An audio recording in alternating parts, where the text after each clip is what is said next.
Good evening and welcome to this special Sunday edition of The World Today.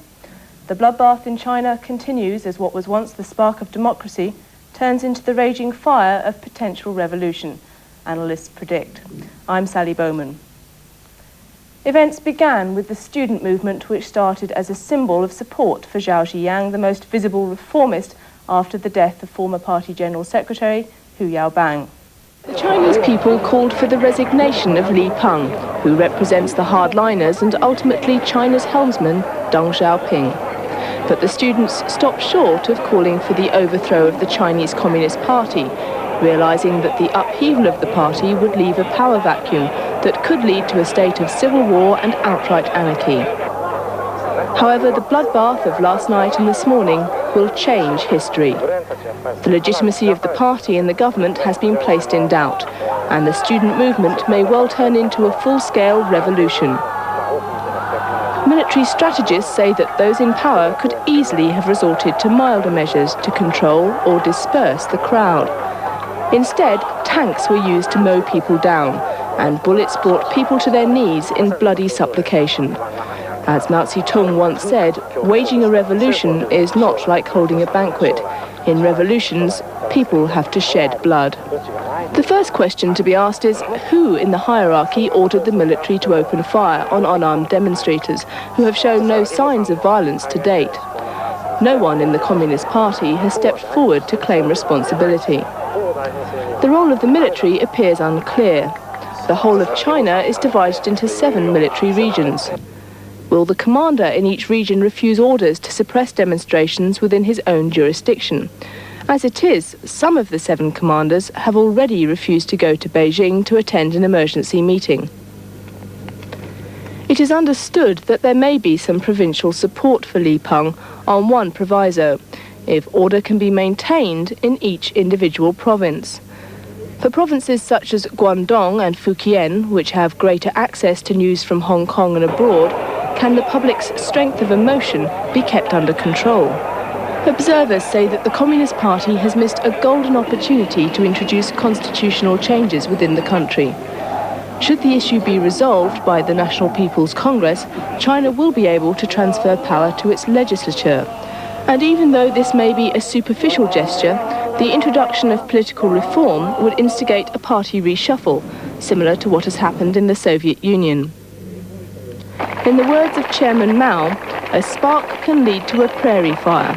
This 6-week-old student pro-democracy movement has ignited Chinese nationalistic fervour throughout the world.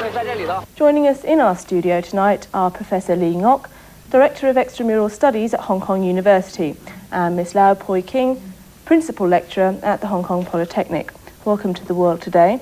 Perhaps we can take the bull by the horns and say that the non-violent democracy movement in Beijing has failed. Now, are there signs that the pro-democracy movement is becoming a full-scale revolution, or indeed it has already become one? I think so. I think it's very much the Communist Party that has made it possible for the students to now transcend all these activities and make it now a truly revolutionary movement. But I think the road is going to be a very long one. I think it's not going to be easy for any concessions to be made on the part of the government. I would say also that this is the beginning of a very long party struggle as far as the next few months are concerned. Ms. Lau, would you concur? There are 2 streams in the movement. One is the part by the students, the university students. They have the hunger strike and demonstrations, and they want to hold dialogues with the government and to build a more democratic government. And on the other hand, it has developed into a power struggle within the Communist Party in China. And I think whether it will develop into a full-scale revolution or not, it depends on the 2 things. One is how successful the news blockade in China, where, as we understand that, other than those residents in Peking, most of the people in China, now they knew nothing about what is happening, has happened in the past. And of course, in Hong Kong, we know the best, and the rest of the world probably we know the best.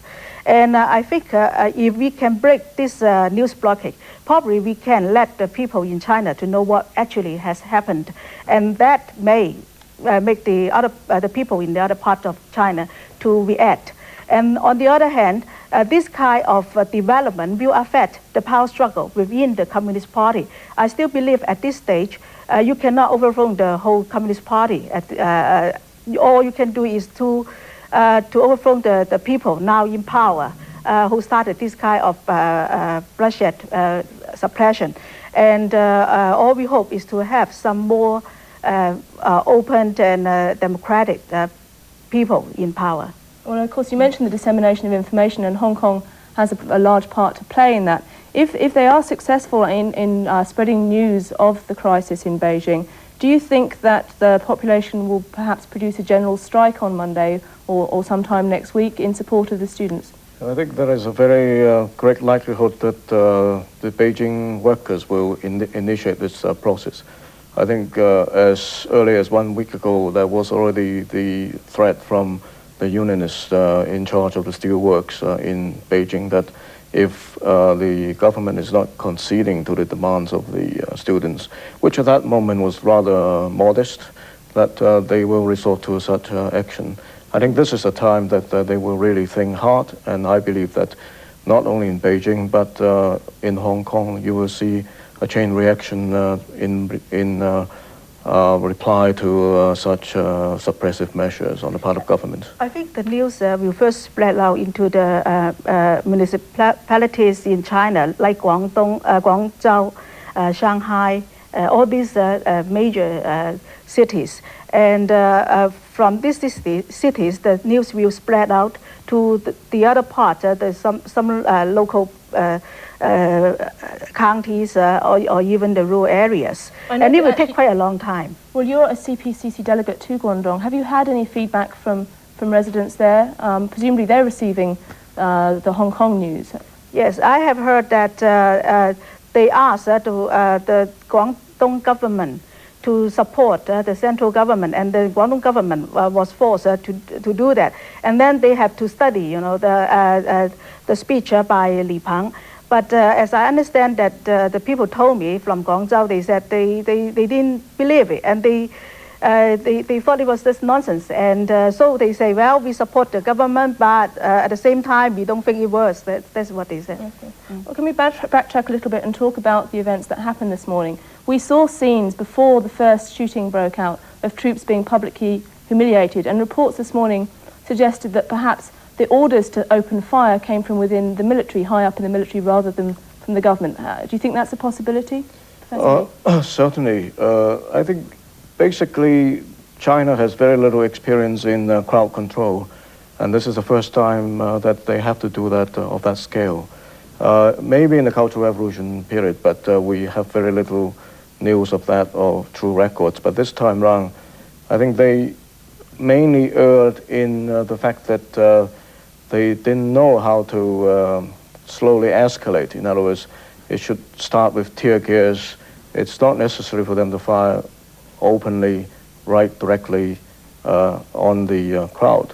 There are other methods, as you can see from South Korea.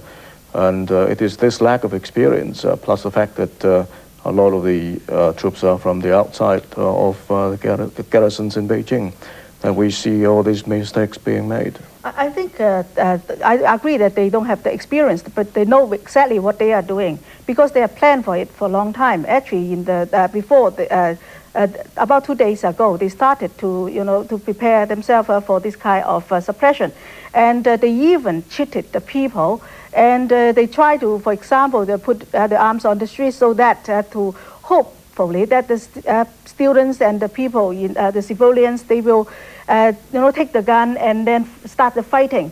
But the people in China, they didn't. And so they disappointed that they take the initiative and started all this kind of suppression. Okay. Well, no matter who gave the order, of course, the government has lost all credibility, surely, by claiming a complete victory over counter-revolutionary. The reports in China are not mentioning any civilian casualties at the moment.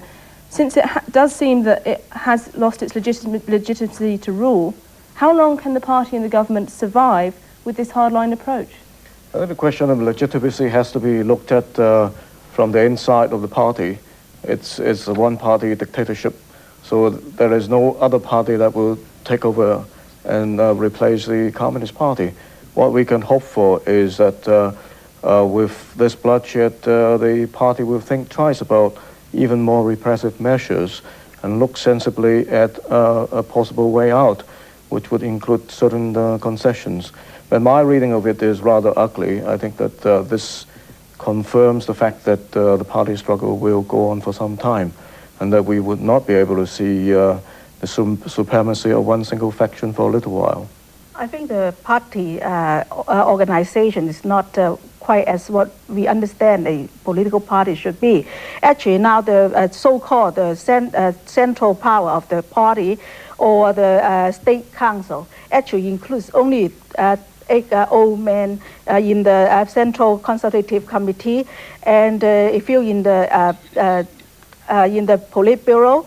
And these people, they make all the decisions without any meetings being held in the State Council, the People's Congress, or the CPPCC, and then they just order whatever they want. And actually, this is all those Communist Party members, they know nothing about how the decision has been made, and there's no voice being transmitted to these people in power. So I think finally these party members they should come out and ask the government to follow the constitution and the law, and they should overthrow this small group of people in the party. Do you think there's much chance of that happening, Professor Lee? Very little. I think the major consideration is the party rather than the state, although we were hoping that the state might come in a bigger way. But I think it is the Communist Party and it is the Politburo in conjunction with the Military Affairs Commission that would hold the final trump card. Okay. Well, we're going to take a break now. We'll be back in our second half to continue our studio discussion and with some reports on Chinese reaction. We'll come back. Economists and political analysts predict that a call for economic sanctions against China will rise to a crescendo in Hong Kong in the coming days. Hong Kong is the gateway to China, her major trading partner, and the biggest channel for her foreign reserve. Economic sanctions against China will undoubtedly crush its economic backbone, but economists say this would be the strongest action Hong Kong could take to show its dissatisfaction over the Chinese government's chaotic handling of the whole situation. Under Xinhua news agency letterhead, some cadres and staff of China's official representative office in Hong Kong said, 1. We are extremely angered by the bloody atrocities levelled at patriotic students and people in Beijing. And 2. We call upon all staff in local Chinese organisations and businesses to use any and all means to express their deepest sympathy for our deceased patriotic compatriots. The left-wing Wenwai Po masthead was boxed in black today to show national mourning. The publisher, Li Che-chung, signed the editorial condemning the bloodshed. Since the student demonstration is classified as counter-revolutionary, all local leftists who show support will be branded as counter-revolutionaries also. Many prominent leftist figures, including leaders in education and labour, continue to lend public support to the student movement and to condemn the violent clampdown by joining the rally at Happy Valley, going against party line and disregarding possible consequences of settling the account after the autumn harvest, as the saying goes. Now we continue our studio discussion. Professor Lee, what responses from local and overseas Chinese have been extremely strong and highly emotional? What measures can and should be adopted locally in support of the people in China? I think we should definitely put pressure on the Chinese government to actually think twice about more repressive measures against its students. I think there is now talk about a possible strike in all the different businesses on Wednesday. This is the least we can do without, as long as that doesn't disrupt Hong Kong's economy. I think that's a kind of show of force that at least intellectuals and all other businesses should sort of show their respect for the students. Ms. Lau, would you agree with that? I think other than express our what we feel, we should do something more useful. For example, we must let the people in China to know what actually happened in China and tell them what the government has done to the people in Peking. Do you think that China's open door policy can survive this crisis? I feel very pessimistic about this. I think this is a setback, and it definitely will set the clock back for at least about 10 years. I think there is a difference between power struggle and actual opening of doors to the outside world. I think when it comes to power struggle, that must take precedence over other things, including more reforms economically or even politically. That in the history of the Communist Party for the last 40 years, that has been shown to be true many times. That if the party did not agree on the major line to follow, there will be bloodbaths and there will be a long struggle. I think what the students and the civilians in Peking has done in the last month is something unprecedented in history. And maybe the French Revolution 200 years ago may make a comparison, but this time they are better organized. And now, because of this, what they have done, they want the sympathy of the whole world. And I can see that the whole world will denounce the Chinese government, and that will affect, agitate the Chinese government. As just the Yao Yilin, the one rumored to be the premier, Yao Yilin has said, if foreign countries, like Western countries, they put pressure on the Chinese government, then they will turn to the Soviet Union completely. And of course, it is impossible for Soviet Union to help China to develop the country politically or economically. So I think what the effect will be that the Western country and like Japan and other countries, they will change their policy towards China. The syndicated loans, international loans will be cut back, and that will put pressure on China. And also, when the news spread out about what happened in China, that will cause that instability all over China. And this kind of political disturbances may affect the credit rating of China in getting foreign support in investment. Well, of course, in very recent history, in the past, China's been notorious for putting political purity ahead of foreign opinion. I mean, how much effect can world opinion really have if the government is going to take this attitude? I think at this stage it's very important. I think last night we saw Secretary of State Baker on television, although he was expressing caution, at the same time he was not supporting such actions that have been taken by the Chinese government. I think the Americans will now put pressure on the Chinese government to think twice about these repressive measures. On the other hand, I think it is correct to say that the Americans must be rather cautious in case the Chinese would really look to the Soviet Union again, as was suggested that Yao Yilin has already made that point. But on the other hand, there must be that democratic flavor that has to be listened to by the Chinese from now on. Okay, well, we have a report now on pro-democracy movement outside China. Although it's gaining warm support from Chinese communities living abroad who are contributing to the cause. For most of the donors, democracy has long been an accepted part of their lives. Like anything in high demand, the financial cost of the democracy movement in China does not come cheap. $10,000 a day is the estimate by some organizers now to keep the protesters supplied with food, communication, and other support. Justin Yu is a New York-based reporter for a Chinese newspaper. Imagine there's 1 million people once in Tiananmen Square. They need food. Where the money come from? Most of the money from overseas Chinese. This $25,000 full-page ad in the New York Times was paid for by a group of Chinese-American professors at Princeton University. A spontaneous response from all of us. A few people in Princeton, we talk about it immediately after we heard news about the student movement in China. But money addressed to student protesters Beijing, China, would guarantee confiscation under Chinese martial law. With 40,000 Chinese studying in the U.S., the back and forth traveling provides one way of large numbers of people bringing in small amounts of money. This man sent money that way Thursday. Chen Jun holds American resident alien status and was expelled from China last month for protest activity. Now, he and other protest supporters are on the phone to Beijing daily, asking how much money is needed. Donations let him send $2,000. We contact people which we knew in Beijing.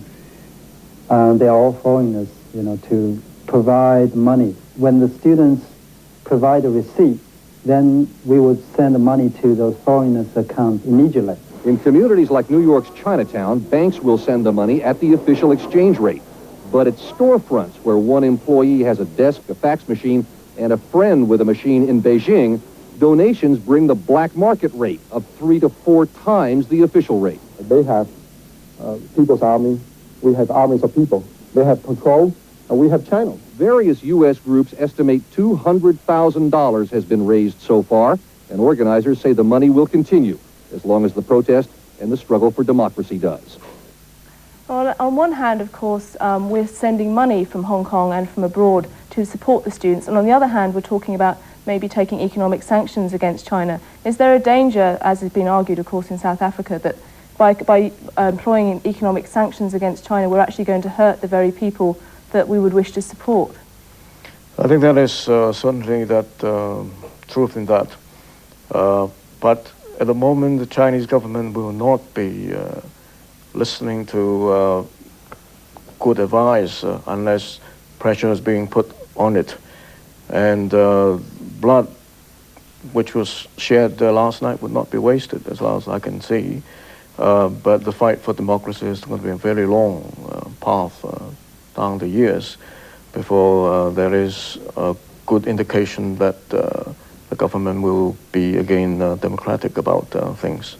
Well, I understand that harvests were extremely bad this past year, so that if China can't buy grain from the West, there's actually a danger of starvation. Is that true? Yes, that's possible, because the arable land is now diminishing, and because of the price system, they don't have incentive to produce more grapes. So I think I don't think actually the United States will do that. But I think the economic sanctions may happen in some other areas, just like extending loans to China or selling some high-tech machineries to China. And sometimes it is not just because the businessmen or the politicians, they intended to have this kind of actions, but since they are very pragmatic, they will do that because of instability in China. The best we can hope for is, of course, those officials who are pro-modernization. They can see the possible backlash if the government continues to be repressive. Hence, these people might be the ones who would not give up the fruits of the past decade in terms of getting foreign aids and foreign loans. And if they can talk some sense into the powers that be, possibly it's a better situation for China. But we will have to wait and see. Okay. Well, one final question. Mao, there's a quotation from Mao here, that we should carefully study the lessons which were learned in past wars at the cost of blood which have been bequeathed to us. Has China forgotten so quickly? I think it has. But now they should be, the people should be reminded that the blood which has been shed is not wasted, and that these would contribute to better government for China in the future. I think the Chinese government do remember the history, but people who seek for power, they don't. They will sacrifice the people for their own objective. Well, the last 10 years, of course, China has changed tremendously, and although I mentioned earlier that in the past China hasn't taken any notice of world opinion, is that past 10 years of history, they could make the difference between China listening to the world and not listening? There's a small group of old people. They are actually keep themselves away from the world for a long time. And also people like Li Peng, they also keep away from the world.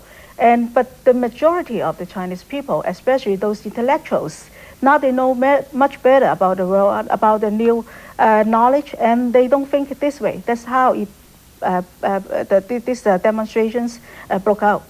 Is there any chance at all, this may seem like a very strange idea now, but that Zhao Ziyang could pull the party together and there'd be a chance of a settlement? Likelihood is very little, but I think it's what is representing democracy, that you will have other officials other than Zhao Ziyang who would try to have that as a major stream in government. Okay, well, thank you both very much for coming into studio. I'm afraid we've run out of time. And that brings us to the end of this very special edition of The World Today on a very black day. Join us again tomorrow night when Alex and I will be bringing you tomorrow's edition of The World Today.